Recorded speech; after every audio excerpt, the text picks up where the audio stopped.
Good morning, Mark from the Lawnologist here on site to probably what is the most challenging renovation that we've done as a team yet. We're just on the North Essex South Suffolk border. It's a small village at Manor House that has various different lawns. We've divided into zones. Now each zone has its own issue, so we're renovating the whole lot over the next 2 days. You're all going to join us. But first of all, I'm going to spin the camera around. I'm going to show you exactly what we're up against because there's localised problems on each zone, and it's zones 1, 2, 4. Simon's with me, Johnny's with me. You can hear Johnny in the background blowing leaves away. Simon's over yonder. He's starting to mow zone 1. I'm going to flip the camera around and just show you exactly what we're up against for this job. Right, so here we are in zone 1. This is just a basic tired lawn. A little bit of thatch, as you can see. There's Simon doing his thing with William the mower, William the wee bang. Fairly straightforward. I don't foresee there being many issues on this lawn, other than you can see some localised dead patches, bit of moss, bit of thatch. We've done a weed control on this, so mostly the weeds have gone. Now I'm just going to walk you over to zone 2, which is this short strip here. I'll take you through. Here's zone 2, this stretch of lawn here. This is slightly different, slightly more compacted. This has had a larger moss issue. We've sort of controlled that over the last few months. It's a bit weedy, and the problem is because the client mows the lawn, by his wife's admission, way too short, we leave lots of open space for weeds to fill in this area. So it has been a bit of a battle to try and get on top of the weeds here. As soon as you kill them off, more spring up because there's no grass to outcompete it. With a little bit of education and a little bit of better grass cultivar, we'll soon solve that problem. And then yonder you can see Johnny with the blower. He's over in zone 3. Now, zone 3 is different in itself, simply because if you look beyond Johnny, you can see there's some huge, great big fir trees. Now, with fir trees becomes the issue of shade and also a nutrient and moisture deficit because they absorb so much. So what we're going to find here is I'll be putting a different blend of grass down that I'll explain at a later date, later in this video. You'll find that you can see the darker patches around the trees. That's going to get a slightly shadier, resilient grass seed blend, just to give that lawn the best chance of being full and thick. Now I'd walk you around to zone 4, and this is the last part, and this is where there are some issues. Excuse the huge top dressing and topsoil delivery from Field Compost. They delivered early this morning for us. To walk you around here, here's the last part. Now, here's the pool house, but down here, if you look where it's bare soil, was an old cobbled path. That's had to have been dug up by the homeowner's gardener because we just wouldn't have been able to get any machinery over it, and we certainly wouldn't have been able to get any grass to take on that area because it was just too rubbly and full of bricks. So we're filling that area. We've got about just under 2 tonne of soil to fill that. That pipe there needs to be bedded in. That runs from the pool house, that's an overflow pipe, and that will run into that pond there. And then further around the back here is the last part, which is actually not in bad health at all. And this area is simply a case of a simple renovation. There's a lovely little well in the middle there. And whilst the lawn is quite undulated, we've kind of got this back into a better state of health than it was when we first started. So I'm quite confident here that this lawn will bounce back quite lovely with the right care and attention after we've been, and the right mowing practice. But they're the problems we're facing today. So combined it's about 1,200 square metres, so it is a large area. This is going to be a 2-day job. So what I'll do now is I'll be filming parts of it on time lapse, parts I'll be explaining what we're doing, and once it's compiled, it should make a fairly nice little 10-minute documentary. So stand by. I'm going to crack on with the chaps, and we'll speak shortly.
Right, so we're at a point now where Simon and Johnny have scarified and finished on zone 1, ready for aeration. They're now working on zone 2. I'm still working on this soil deficit, trying to get it level so we get a nice runoff into the pond and we can replace that with some good grass once it cultivates. But we're going to have to be a little bit reactive with this job. Things have changed a little bit. As we're starting to work on the soil, we're finding there's different deficits in different places, on different parts of the zones. So what it probably means is, as when we get around to aerating, we're going to have to use different times for different parts of the lawn. Explain to you why when I do it. It's a little bit of faffing around. I could get away with just fracture time, but there's certain parts, certainly under the trees over there, and certainly by the pool house here, where the soil is so hard and compacted, I'm probably going to have to hollow time that. And then I've got in my mind, because it's an awkward lawn, and because we've got various different places to irrigate once it's done, I'm going to be sorrel tining, which is spike tining the whole lawn, all of the areas, in order to create a better seed bed, to get better seed to soil contact before we top dress, simply because I want to protect that seed, because this is going to be a hard lawn to water. And in order to get best recovery, I think that's what I need to do. The other thing I'm going to do is I'm going to fleece parts of it as well. So germination fleece, certainly under here, when we finish this area here, filling in this area, that's going to be fleeced because of the leaf drop. And over there behind you now, behind you, not here, but you know what I mean, we'll fleece that as well, and we'll put a different blend of seed down there. We'll put like a shady resistant seed. So again, quite an adaptive lawn renovation. Probably one of the biggest challenges we've done so far, but so far it's going well. So I'll put you back on time lapse. You can watch Simon and Johnny now for a bit. I'm going to crack on with that.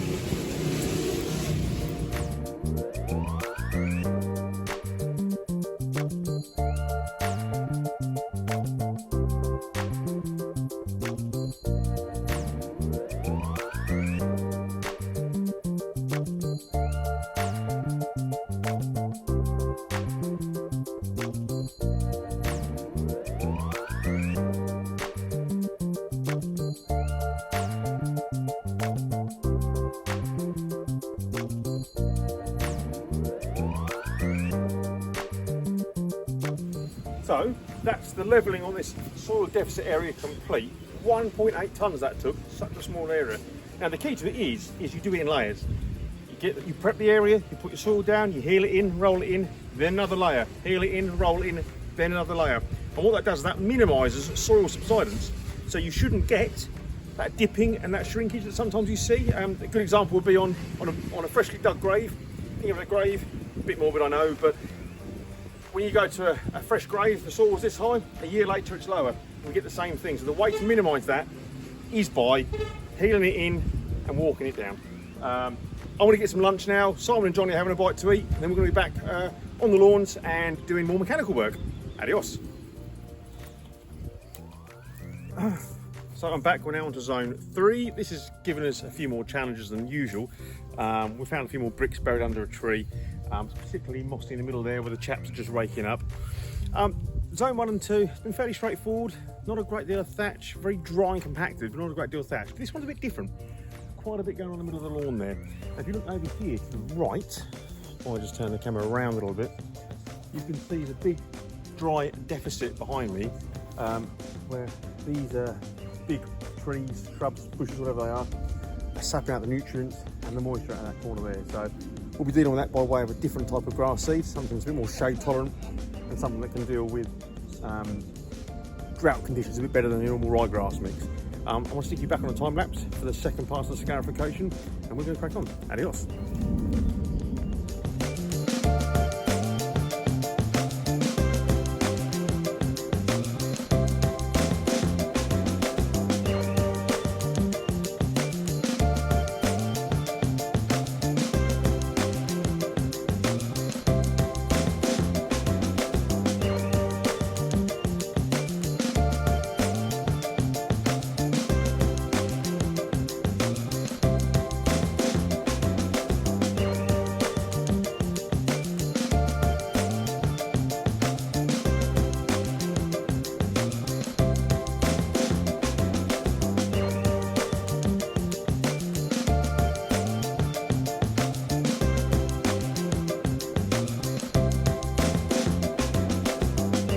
Right, so that is zone 3 complete. We're just about to aerate. You can probably hear Bertha chugging away beside me. She's getting ready to go. So I'm just finishing off raking the last load of thatch and moss we've pulled out of this lawn. But out of the 4 lawns, this one is the worst. It's the biggest one, it's the worst one. And I think I know why. there's a couple of undulations, large ones here, in between the two trees. Within those undulations, in those dips, is a lot of thatch and a lot of moss, mainly moss. And I think that's because, one, it's fairly compact soil, so the water's not draining, but two, it all runs into the middle, which is a perfect thriving ground for moss. So we've had a bit of a problem pulling that out. We've done it now, because of course, when the ground's undulated, you kind of have to scarify at different angles to get all points covered.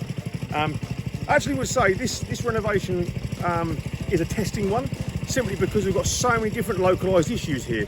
Dry soil, sandy soil, stony soil, depending on where you go, clay soil, lots of leaves, lots of undulations, different types of moss over there compared to here. So it's a bit of a pain in the bum really. However, we're well on schedule, stayed dry, it's nice and warm.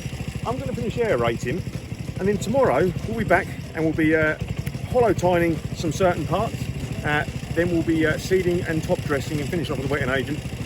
It is a 2-day job because it's quite a big lawn. So I'll pop you back on time lapse for the final aeration, and I'll be back shortly to update you.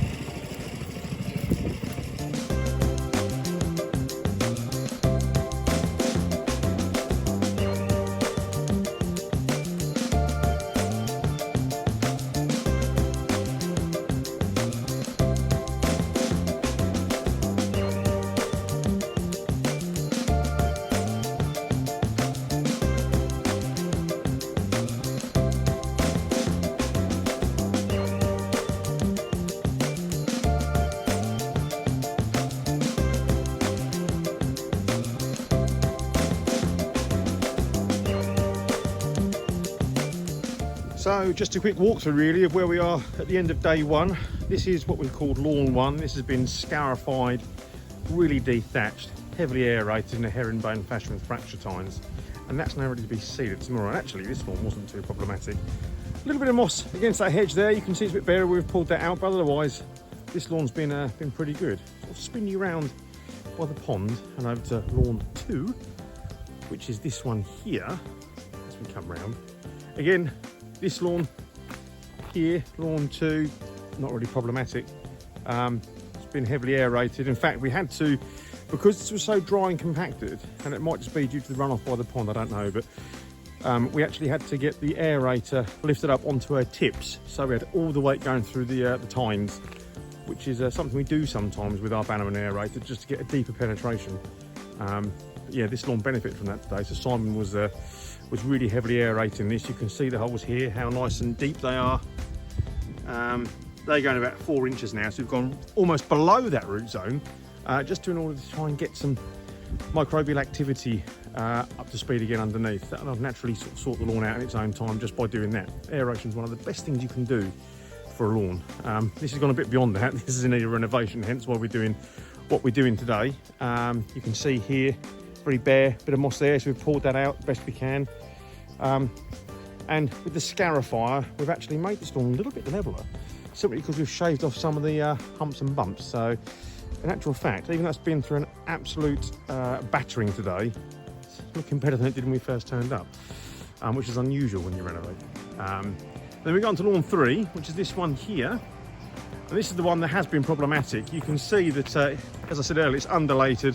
In those dips we had moss. There's lots of big trees here as well. These cause problems. Big tree there. A little bit of rubble in this area here we've had to dig out and fill in again, which wasn't planned or expected, but we've dealt with it nevertheless. Now the biggest issue here with this lawn is these conifers, these big old fir trees. I don't know what they are. I'm not really a tree expert, but these will be problematic for the new seed germinating, because if you look over here, very barren, very dry. And I can tell it's very dry. Now interestingly, as I was aerating this lawn, I was putting up dry loamy soil and then chunks of clay as well. So I don't know what's going on here. But I think this area here, where we've aerated, when we seed it, I'm going to fleece this just to create a slightly better humid environment and just to protect it a little bit while it germinates. And I'm also going to put a different type of cultivar down here to what I'm putting over here, and I shall blend it in. I'll quickly take you over now to lawn 4, which is where Simon and Johnny are still working. Again, this is just a smaller lawn out of all 4 of them. Tiny little lawn just beyond the pool house. And what we've done here is they're simply just finishing the process here. We've heavily scarified a few times, Just getting ready to aerate. There's Simon with the rake, there's Johnny doing his thing. And that's the last bit. Now, once we've completed that today, we shall be back tomorrow to seed, spike tine some parts, hollow tine other parts, and finish the job with top dressing with Brian, the top dresser. But for now, for day one, that is Mark, Johnny and Simon signing off. See you tomorrow.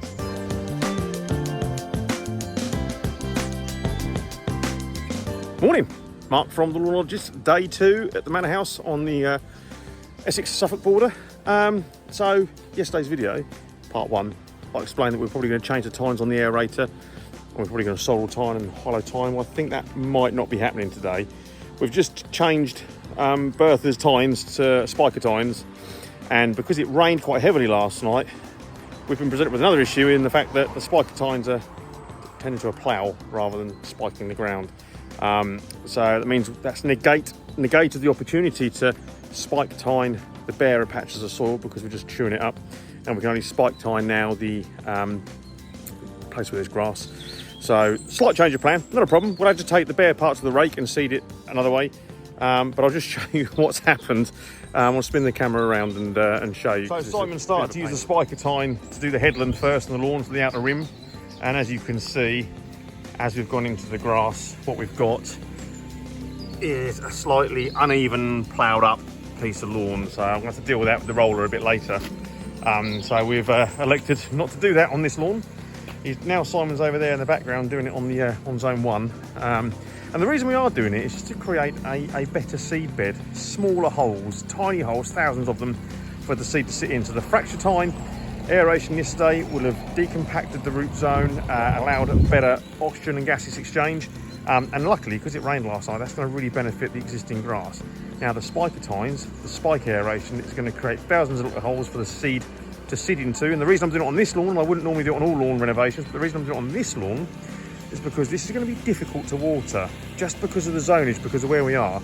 It's going to be difficult to water, so my theory is, let's make extra holes, get the seed sat in there quite nicely, more chance of it germinating, less chance of it being lost to water dissipation and pigeons.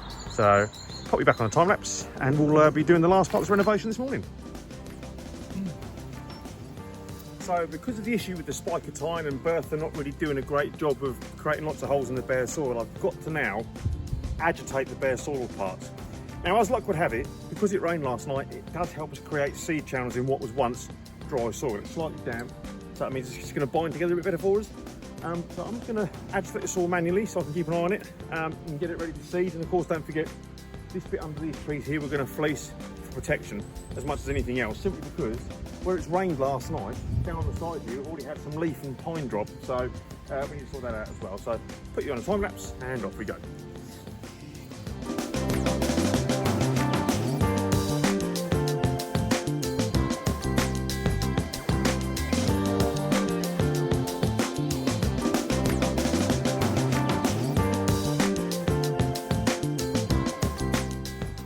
So as I mentioned a minute or two ago, now I've done that soil, I'm going to use a specialist seed blend around this area here compared to what I'm using on the rest of the lawn, because this is more shade resilient. So it's more of a fescue-led blend. In fact, I think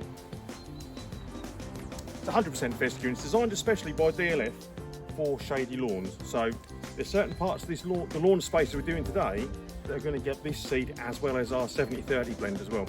But in particular along here, simply because slightly more drought resistant, so it will cope better, and also it will cope better with no sun. It will take a little bit longer to germinate than the normal blend, so there'll be a disparity in germination, but always remember, in lawn care, you're kind of working a season ahead of yourself. So the work we're doing now will really come to fruition and into its own in the spring, and ready for the summer for this family to enjoy their lawn. So I'm going to crack on and seed this, and then we'll fleece it.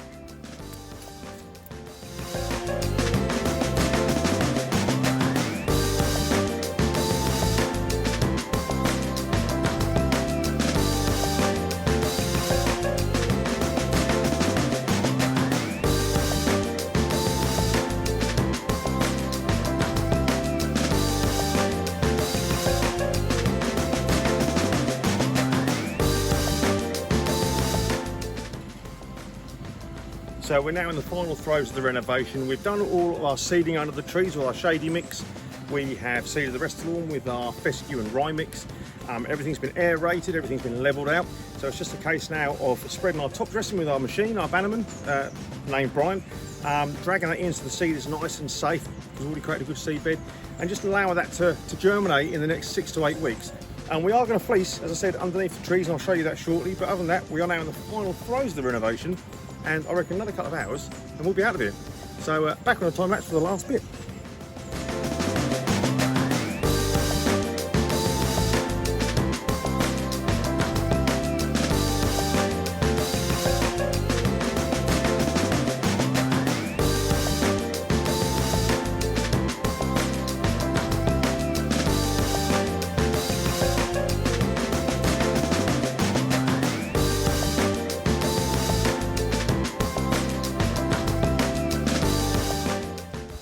So that is the renovation complete. We are done. It's probably been one of the most challenging renovations I think we've done as a team so far. Just very bitty, lots of different undulations, different soil types, lots of rubble underneath, problems with leaves, problems with trees, Simon breaking equipment again. But we are complete. It's 4 o'clock, it's Friday afternoon, and it now means we're going to go for a liquid debrief at the local pub to discuss the events over the last 2 days. But we'll be back here in a couple of weeks just to see how it's carrying on. But for now, it's Mark and Simon from the Lawn Nologist bidding you a happy weekend.